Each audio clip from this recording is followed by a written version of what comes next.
퇴준생이라는 말 들어보셨어요? 퇴준생이요? 네. 퇴직 준비생? 뭐 이런 겁니까? 맞습니다. 오. 그런데 뒤에 하나 더 붙어요. 뭐예요? 뭐가 붙을 것 같아요? 퇴직하면 뭘 해야 되죠? 제2의 취업해야죠. 맞습니다. 퇴직을 준비하면서 새로운 취직을 준비하는 걸 퇴준생이라고 한다고 해요. 그리고 요즘은 그야말로 100세 시대다 보니까 이 중장년층들 중에서도 다니던 회사를 은퇴하고 나서 인생 이모작으로 다른 직장 또는 다른 직업을 찾는 분들이 많더라고요. 자, 그러면 이 두 번째 직업을 갖기 위해서 가장 필요한 것. 우리 창업 전문가이시기도 하니까 네. 창업 파악을 하시니까 분명히 정답을 잘 얘기해 주실 수 있을 것 같아요. 예, 대부분 인생 이모작으로 준비하실 때 꼭 이거를 갖추고 싶어 하시는 분들이 많습니다. 네. 뭐냐 하면 전문가로서 인정받고 싶어서 자격증 따려는 분들 많아요. 맞습니다. 자격증 열풍 시대라고 하잖아요. 자격증이라는 건 대체 불가능한 나만이 할 수 있는 기술 같은 무기가 되잖아요. 네. 특히 이 자격증은 270만 명이나 보유하고 있습니다. 우리 생산 가능 인구가 한 3천 명 정도라고 하면 10분 중에 1명, 7, 8분 중에 1명은 가지고 있는 이 자격증은 무엇일까요? 아, 전 알고 있습니다. 공인중개사. 아, 역시 맞습니다. 공인중개사입니다. 일 줄 알았죠? 아니에요? 바로 요양보호사 자격증이에요. 아, 놀랐죠? 예. 상상도 못 하셨죠? 네. 근데, 저는 운전면허인가.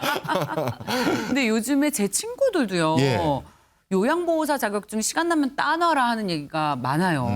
그 장점은 오늘 계속 이야기를 나눠볼 텐데 간병비가 무려 10조 원인 시대가 도래하지 않았습니까? 인구 고령화로 많은 분들이 미래 유망 자격증으로 따셨다고 합니다. 네. 그래서 오늘 요양보호사 한 분과 또 전문가 한 분을 스튜디오에 모셨습니다. 요양보호사 자격증으로 인생 2막을 여신 김경조 요양보호사님입니다. 어서 오세요. 안녕하십니까, 김경조라고 합니다.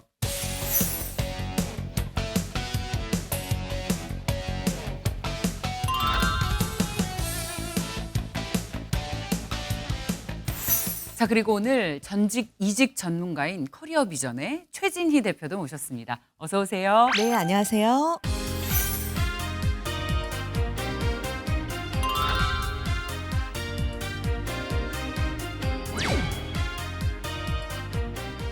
최 대표님, 네. 자격증 열풍 과거에도 있었고 저도 대학교 때 많은 친구들이 자격증 따느라 대학 4년을 보내곤 했습니다. 근데 또 그때그때 트렌드가 달라지기 때문에 그 시대에 맞는 자격증, 각광받는 자격증도 다를 것 같아요. 요즘 어떤 분위기예요? 아무래도 최근에는 AI 관련이거나 아니면 빅데이터 관련 자격증이 이슈가 되고 있고 젊은 친구들은 많이 있다고 있습니다. 그런데 이제 중장년 쪽으로 또 옮겨가면 중장년들은 지게차라던가 요양보호사 쪽에 더 많은 자격증을 따고 있고요. 뭐 20, 30대나 중장년이나 연령에 상관없이 취업이 잘 되는 자격증은 다 인기가 있는 법인 것 같습니다. 뿐만 아니라 요즘 주변에는 요양병원이라든가 케어센터 같은 곳에 어르신 한 분 모시고 있는 집안들 대부분 있거든요. 그렇죠. 그러다 보니까 자연스럽게 제가 생각하는 유망 자격증, 요양보호사 떠오르는데 실제 상황이 그렇습니까? 네, 그렇습니다. 당장 우리 부모님만 하더라도 연세가 드시니까 아무래도 와이프의 손을 빌리는 것보다는 내가 직접 부모님을 모셔야겠다라는 생각으로 따두시는 분들도 많고요. 워낙 초고령화 사회가 근접해 있고 이제 2025년부터는 초고령화 사회니까 노인분들을 뭔가 케어할 수 있는 이런 직업적으로 더 많은 수요가 있다 보니 이쪽이 전망이 훨씬 더 좋습니다. 예전에는 뭐 50대 분들, 5, 60대 분들이 요양보호사 자격증을 많이 땄다라고 하면 최근에는 교육원에 가보니까 30대도 계신 거예요. 3, 40대 분들도 많이 이 자격증을 따고 있습니다. 맞아요. 인식이 많이 달라졌고 그 중요성에 대해서 많은 분들이 예전과 다르게 생각하고 있어요. 그래서 오늘 이 각광받는 자격증을 가지고 현직에서 활약하고 계시는 김경조 요양보호사님 나오셨는데요. 보호사님 자기소개 좀 부탁드릴게요. 저는 안양과 수원에서 요양보호사로 근무하고 있는 김경조라고 합니다. 요양보호사 일을 한 지는 8년째 됐습니다. 요양보호사는 어떤 일을 하는 거예요, 구체적으로? 요양보호사가 하는 일은 구체적으로 세 가지로 나눠드리면요. 우선 그 요양원에서 근무하시는 선생님이 있고요. 말 그대로 요양원은 이제 기숙하면서 어르신을 돌봐드리는 곳이고요. 그다음에 방문 요양이라는 곳은 어르신 집을 방문해서 선생님이 방문해서 이제 돌봐드리는 곳이고요. 그리고 제가 근무하는 주간보호센터는 아침에 어르신을 모시고 와서 이제 거기서 생활하고 점심 저녁 다 드시고요. 또 프로그램도 하고 운동도 하고 저녁에 집으로 모셔다 드리는 그런 유치원 같은 데입니다. 중간보호센터는. 그렇게 세 가지로 나눌 수 있습니다. 그 요양보호사 하면 저희가 머릿속에 떠오르는 이미지는 여성분들을 좀 많이 떠올리거든요. 그렇죠. 네. 근데 요즘 뭐 우리 선생님처럼 남성분들도 지원을 많이 하나요? 지금 많이 하고 있습니다. 특히 또 그 40대, 50대 또 그 공기업이라든지 대기업에서 근무하셨던 분들이 이제 명예퇴직이나 또 그렇게 하고 나와서 또 사업하시던 분들도 지금은 이제 앞으로 이제 고령화 시대에서 우리가 2050년도에는 국민의 40%가 노령인구입니다. 예. 그렇기 때문에 이제 사업적으로 봐도 굉장히 좋게 보시기 때문에 자격증을 따셔가지고 창업을 하시려고 그러는 분들이 많이 있습니다. 선생님께서 처음 시작하신 게 벌써 8년 전이니까 네. 그때만 해도 시장이 크지 않았고 심지어 남성 비중은 더 적어서 일하는데 어려움이 좀 있으셨을 것 같아요. 그렇죠. 제가 처음에 시작할 때만 해도 이제 제가 안양에서 시작을 했는데 그때는 주간보호센터가 안양을 다 털어서 12개밖에 없었습니다. 군포 과천까지 다 합해도요. 근데 지금은 안양하고 군포 다 합하면 한 80개가 됩니다. 주간보호센터만. 근데 그 외에 거기 이제 방문요양센터도 더 많아졌죠. 예. 또 요양원도 더 많아졌습니다. 그러니까 앞으로 자격증을 따면은 취업을 할 수 있는 길은 많습니다. 특히 남자분들이 이제 얼마 전에도 이제 저희 센터에 면접을 보러 오신 분이 우리 국내 이제 굴지의 대기업에 다니시다가 명퇴해가지고 자격증을 따갖고 오셨더라고요. 그래서 취업을 시켜드렸고 또 한 분은 이제 그 개인 사업을 하시다가 이제 또 사업이 마땅치 않으시니까 자격증을 따갖고 오셨어요. 그래서 이제 설명을 잘 해드려가지고 그분도 또 취업을 시켜드렸습니다. 다른 데다가. 제가 요양보호사님 이력서 한 통을 받았습니다. 오. 예, 한번 같이 보시면서 네. 말씀 나눌까요? 네. 기계설비 제작회사 영업팀을 근무하다가 운동기구 제조 공장을 또 차리셨더라고요. 네. 그런 사업을 하시다가 어떤 계기로 요양보호사를 하게 되신 거예요? 저도 이제 이런 일을 몰랐었는데 제 주변 이제 지인분이 병원에 계셨던 분이 한 분 계셨는데 이게 앞으로 굉장히 유망한 사업이라고 자격증도 한번 따실 겸 해보라고. 마침 또 그때 제가 좀 그 사업적인 면에서 경제적인 면에서 좀 어려움도 있고 그래서 자격증을 따서 이제 하게 된 거죠. 해보시니까 어떠세요? 한 기업을 그래도 운영하셨던 분인데 요양보호사 이 업무가 적성에는 좀 맞으셨습니까? 처음에는 저도 한 3개월에서 6개월 정도는 갈등이 굉장히 많았습니다. 그리고 이제 생소한 분야였었고 예. 제가 몰랐던 부분이고 또 제가 자격증을 받아서 현장에 가서 일을 할 때도 그 숙달된 분이 없었어요. 가르쳐줄 만한 분이 없었어요. 어르신 케어하는데 이것도 일종의 기술인데요.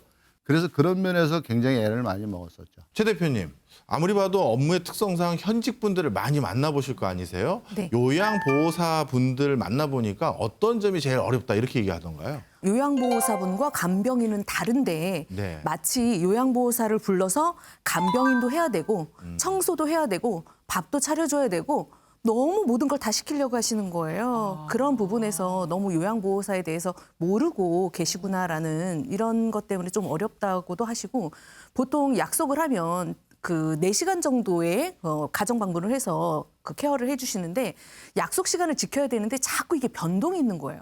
그러면 요양보호사분들은 4시간 하고 또 다른 곳에서 또 4시간을 하셔야 되는데 그럴 경우에는 다음 스케줄까지 좀 차질이 많이 생기기도 합니다.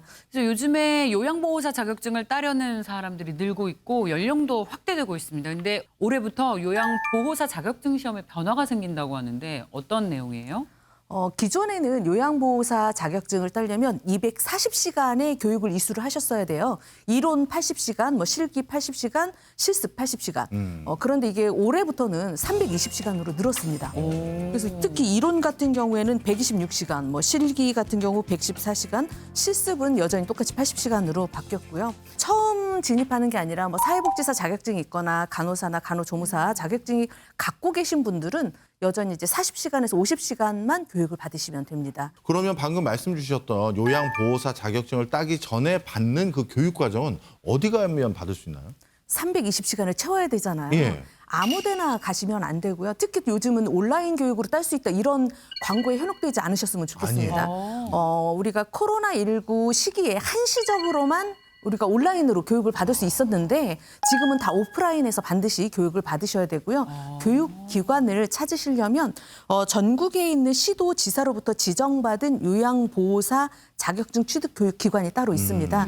노인장기요양보험 홈페이지에 가시면 전국에 있는 교육받은 기관을 찾으실 수 있으니까 노인장기요양보험 홈페이지에 방문하셔서 검색해 보시기 바랍니다.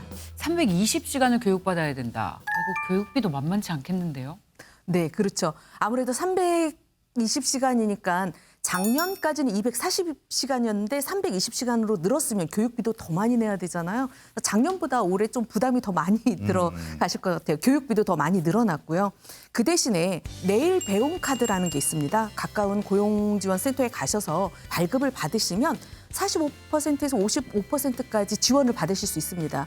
보통 우리가 교육을 받는데 50에서 70만 원 정도 사이라고 하면 20에서 30만 원 정도만 본인이 자비 부담하시면 받을 수 있으세요. 무료로 받으실 수 있는 분들이 계십니다. 우리가 차상위 계층이라고 하죠. 장애인분들이나 차상위 계층분들은 모든 교육을 다 무료로 받으실 수가 있습니다. 근데 제가 알기로 내일 배움 카드에서 이 요양보호사 자격증을 취득하는 부분에 대해서는 뭔가 일부 변동이 있다고 들었어요. 작년까지만 해도 이 교육비 지원이 고용보험료에서 지원을 해줬는데요. 올해는 기획재정부 예산을 편성받아서 하기 때문에 조금 강화가 됐다라고 보시면 될 것 같고요. 아무래도 우리 진행자분들께서도 요양보호사 좋으니까 나도 한번 따볼까 이렇게 하시잖아요. 네. 문제는 나도 한번 따볼까라고 도전을 하셨는데 취업은 안 하시는 분들이 너무 많으신 거예요. 우리가 이 자격증을 지원해주는 목적은 취업을 하시라고 지원을 해주기 때문에 그런 허술을 좀 배제하고자 그래서 축소가 됐다라고 보시면 될 것 같습니다. 요양보호사 자격증 이제 진짜 취업할 분들이 고려를 해야 될 것 그렇네요. 같습니다. 김경조 요양사님께 여쭤볼게요. 요양보호사님께서는 이 자격증 따는데 얼마나 시간이 걸리셨어요? 네. 저 같은 경우에는 학원 다니면서 이론으로 저도 똑같이 160시간을 배웠고요. 그리고 실습을 이제 요양원하고 주간보호센터하고 방문요양하고 그렇게 80시간을 했습니다. 240시간을 하고 시험을 봤죠. 그래서 한 3개월 정도 걸렸던 것 같습니다. 그 요양보호사 자격증을 따고 싶어 하는 이유 중에 하나가 이 내 가족을 간병하면서 가족 요양비를 받을 수 있어요. 그럴 수 있죠. 네, 이 자격증 갖고 있으면. 그래서 아마 따놓고 취업을 안 하는 인구도 그래서 늘고 30, 40대도 많이 이 자격증에 관심을 갖게 되는 것 같은데 근데 이 내용 좀 자세히 알고 싶습니다. 어떻게 하면 가족 요양비를 받을 수 있습니까? 장기 요양보험 제도의 규정에 따라서 등급을 받은 가족을 직접 돌봐드릴 수 있는 게 가족 요양급여라고 있습니다. 가족분이 반드시 등급을 받으셔야만 가능하다는 것 꼭 잊지 않으셨으면 좋겠고요. 두 번째는 요양보호사 자격증을 반드시 취득을 하셔야 이 지원을 받으실 수 있고 근무를 하고 계실 때 타 근무지에서 요양보호사로 근무하는 시간이 160시간 미만이셔야만 가능합니다. 중요한 말씀 해주셨네요. 가족 요양비를 내가 직접 가족을 케어하면서 받기 위해서는 일단 당연히 자격증은 따야 되고 그리고 내 가족이 바로 장기 요양 등급을 취득하는 게 무엇보다 중요하고 게다가 더욱더 중요한 건 투잡 뛰면 안 된다. 그 얘기잖아요. 알겠습니다. 뛰기는 뛸 수 있는데 한 4시간 정도만 투잡 다른 데서 하시고 나머지는 내가 돌보고자 하시는 부모님을 돌보셔야죠. 알겠습니다. 알바까지는 된다. 그렇습니다. 그러면 어느 정도 가족 요양비를 받을 수 있는지 궁금한데 돌봄이 필요한 가족 나이에 따라 차등 적용되나요? 네, 그렇습니다. 보통은 요양보호사 시급이 13,000원에서 22,000원 정도로 확인이 되고 있거든요. 65세 미만은 60분을 하루에 60분을 돌볼 수가 있고요. 65세 이상은 90분을 돌볼 수가 있습니다. 그래서 일반적으로 보통 65세 미만이다라고 하면 40만 원 전후를 생각하시면 될 것 같고요. 65세 이상을 내가 이제 케어를 하고 계시다라고 하면 60에서 80만 원 정도를 받으신다라고 보시면 될 것 같습니다. 선생님, 네. 민감한 질문일 수 있는데요. 많은 시청자분들께서 궁금해하실 것 같아서 제가 한번 여쭤보겠습니다. 급여 수준은 어떻게 될까요? 급여 수준이요. 예전보다는 좀 많이 좋아졌죠. 제가 처음에 시작할 때만 해도 일단 최저 시급이 낮으니까 선생님들이 특히 여자 선생님들은 뭐 한 130만 원에서 130 후반대 이렇게 받으셨고 그리고 이제 남자 선생님도 거기다 한 뭐 10만 원에서 15만 원 정도 이렇게 업된 금액을 받았습니다. 근데 지금은 이제 올해 기준으로 보면 이제 최저 시급이 또 올라서 207만 원 정도 되지 않습니까? 근데 이제 더 중요한 거는 10년 차나 1년 차나 똑같다는 거예요. 급여 자체가 똑같습니다. 그렇게 뭐 썩 지금 만족할 만한 수준은 아니지만은 그래도 뭐 저희보다도 또 적게 받고 일하는 사람들 많이 있지 않습니까? 말씀을 쭉 듣고 보니까 선생님, 네. 이 요양보호사로 활동하시면서 기억 남는 에피소드 그런 것도 좀 궁금합니다. 그런 게 좀 많이 있습니다. 많이 있는 건 뭐냐면 이제 제가 그 에피소드라는 것보다 보람을 느낀 거는 어르신들이 이제 휠체어를 타고 이동하시면서 걷지도 못하시고 화장실도 이제 저희 선생님들이 모시고 가고 기저귀 케어 해드리고 그랬던 분들이 이제 저희가 이제 운동과 그다음 물리치료든 이런 걸 병행해서 6개월에서 뭐 1년 정도를 꾸준하게 운동을 시켜드리면 그런 분들이 워커라든지 지팡이라든지 어르신 스스로 걸어갈 때 보면 진짜 보람을 진짜 너무 많이 느낍니다. 근데 저는 이제 그런 경험을 많이 했어요. 예. 1등급 가지고 계신 분이 누워서 계시는 분을 6개월 동안 저희 센터에 오셔가지고 열심히 진짜 돌봐드렸더니 걸어가시더라고요. 종교 시설을 걸어가셨어요. 야. 걸어가시고 그 다니는 종교 단체에서 놀래셔가지고. 그렇겠죠. 네, 그리고 보호자들도 너무 좋아하시고 그런 경우가 제일 보람이 있습니다. 야, 정말. 얼마나 에피소드라면 그런 게 제일 예. 큰 네. 에피소드. 얼마나 극진히 모셨을지. 그렇죠. 선생님들이 열과 성을 다해서 모셔드리는 거죠. 요양보호사 처우가 개선된다는 소식이 들리는데 어느 정도나 좋아질까요? 김경조 선생님께서도 8년을 일을 하셨는데 지금 새로 시작하시는 분하고 급여가 같다라고 같다고. 말씀하셨잖아요.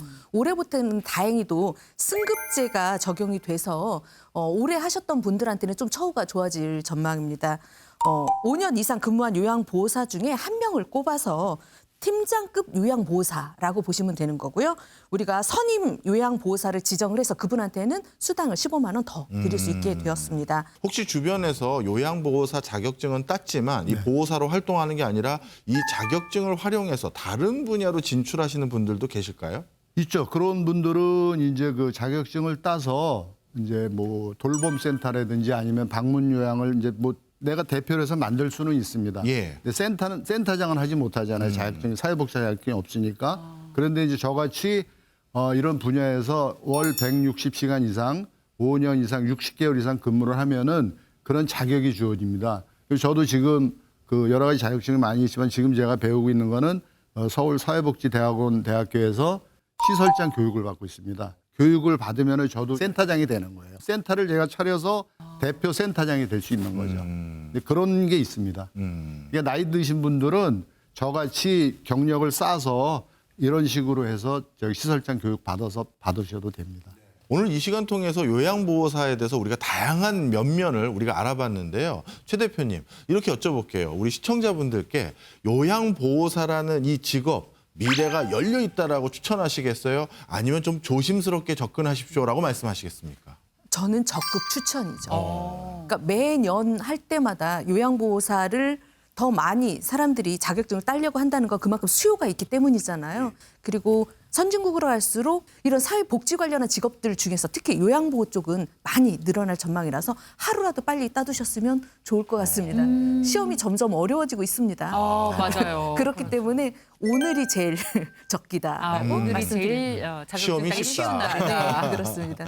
요양보호사 이외에도 우리 중장년층들께서 따면 좋을 것 같은 자격증 혹시 추천 좀 해주세요.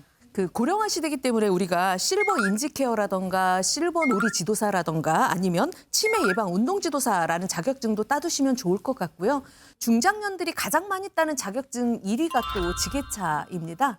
그래서 지게차 자격증이라던가 중장비 관련 자격증은 많이 도전하고 계시고 그리고 취업도 좀 잘 되는 자격증이기도 합니다. 요양보호사와 관련된 어떤 나이 드신 분들을 케어하는 그런 자격증에도 전 관심이 있지만 네. 방금 말씀 듣고 보니까 지게차 운전 기능사 이게 왜 제 적성에도 맞을 것 같고 그런데 수요도 그만큼 있나요? 네, 수요도 많습니다.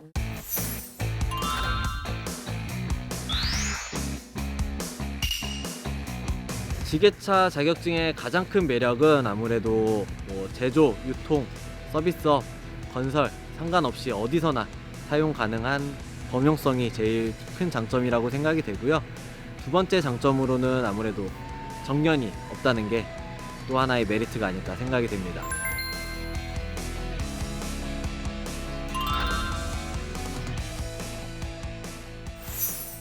일반 우리가 폐기품 뭐 이런 것들을 눌릴 때 압축 취직할 때도 그런 지게차 운전 자격증 갖고 계신 분들이 좀 더 유리하기 때문에 취업에도 도움이 또 많이 되고 계십니다.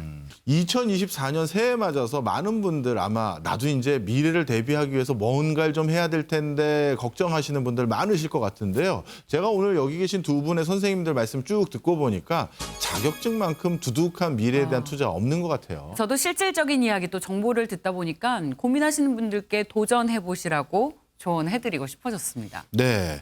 사실 인구 고령화를 걱정해야 할 만큼 우리 사회가 전반적으로 나이 드신 분들이 많아졌습니다. 그것을 위기라고만 생각하지 마시고요. 이렇게 요양보호사라는 새로운 각광받는 직업들이 있으니 이걸로 내 노후에 새로운 전문 직업으로 인생 이모작을 준비해 보시는 거 이것도 참 값질 것 같아요.